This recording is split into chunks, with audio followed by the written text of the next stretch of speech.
બતાવીશ, તમે જોઈ લેજો. આજે હું બનાવવા જઈ રહી છું દાળ ઢોકળી.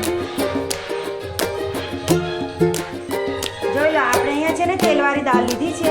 હવે આની અંદર છે ને આપણે હળદર નાખીશું,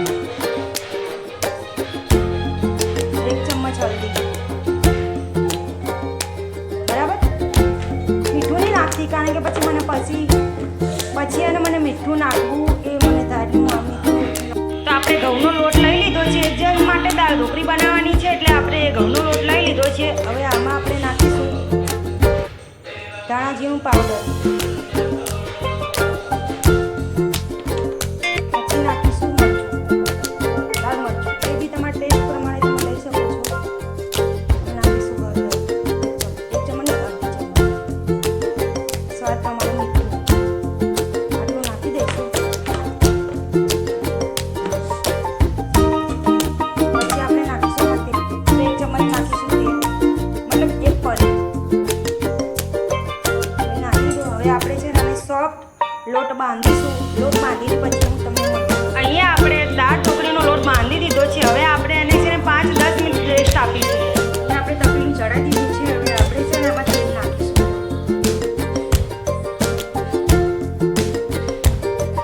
2 ચમચ તેલ. બરાબર,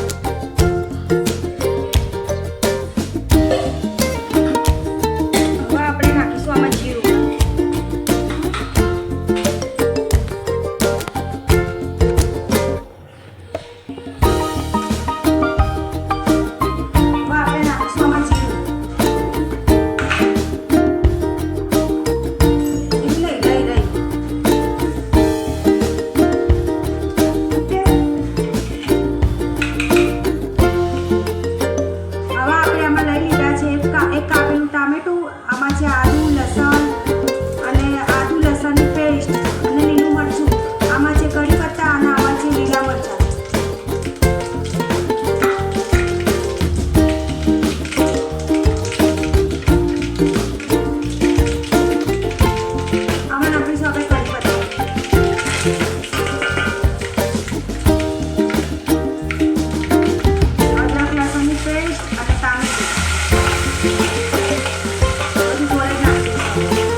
આમાં આપણે થોડું મીઠું નાખીશું, એનાથી આપણા ટામેટા છે ને મસ્ત સોફ્ટ થઈ જશે. હવે આપણે એને 1-2-3 મિનિટ આપણે એને જ્યાં સુધી ઢીલા ના થઈ જાય, ટામેટા મસ્ત સોફ્ટ ના થઈ જાય ત્યાં સુધી આપણે એને ફેરવીશું.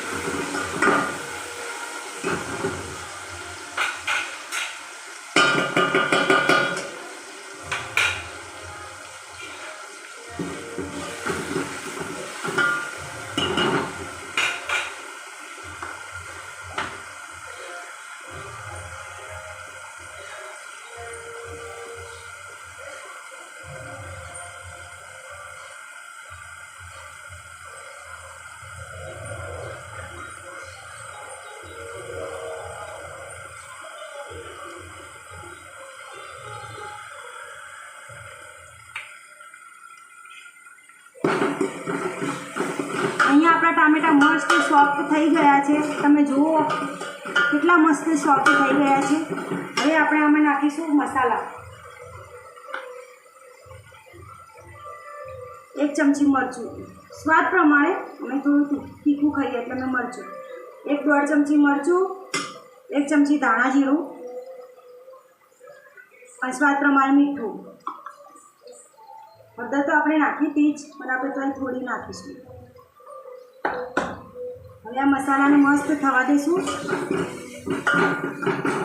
થોડું પાણી નાખીશું, એનાથી શું આપણા મસાલા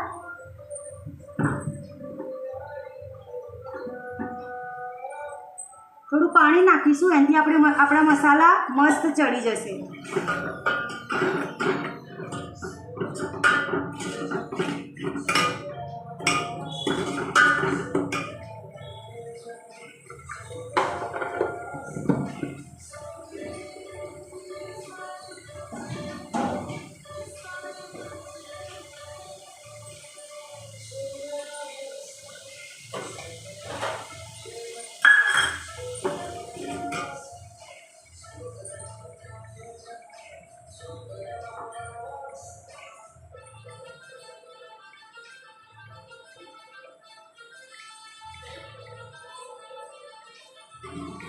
જો આપણો મસ્ત મસાલો થઈ ગયો છે. હવે આપણે આમાં દાળ નાખીશું. આપણે દાળ બી મસ્ત બફાઈને થઈ ગઈ છે. હવે આપણે એમાં દાળ નાખી દઈશું.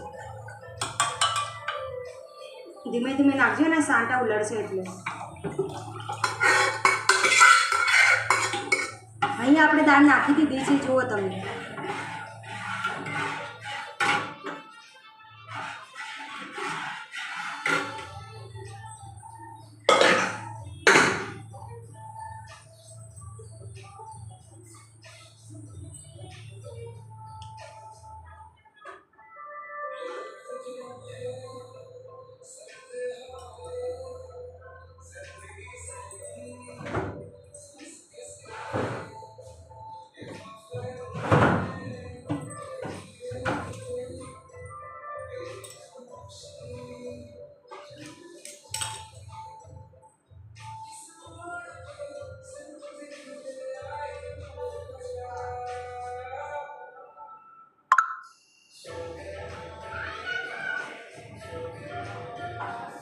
અહીંયા આપણે એક આખું લીંબુ લીધું છે. એમાં લીંબુ આપણે નાખી દીધું એક. એનાથી શું મસ્ત ખાટો ખાટો સ્વાદ આવશે. જો આપણી અહીંયા દાળ મસ્ત થઈ ગઈ છે, જોઈ લો તમે.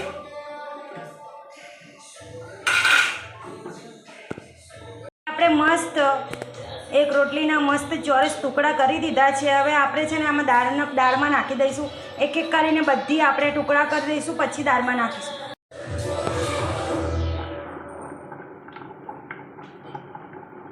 અહીંયા આપણે બધી ઢોકળી નાખી દીધી છે. હવે આ ચડી જાય.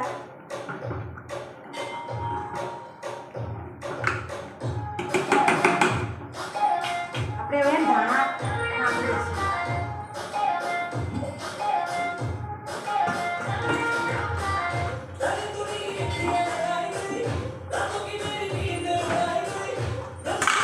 મસ્ત આમાં દાણા નાખી દઈશું. હવે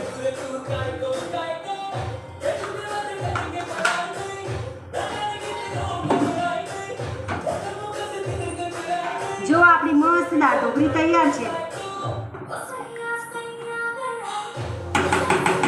હવે આપણે એને 5-10 મિનિટ થવા દઈશું.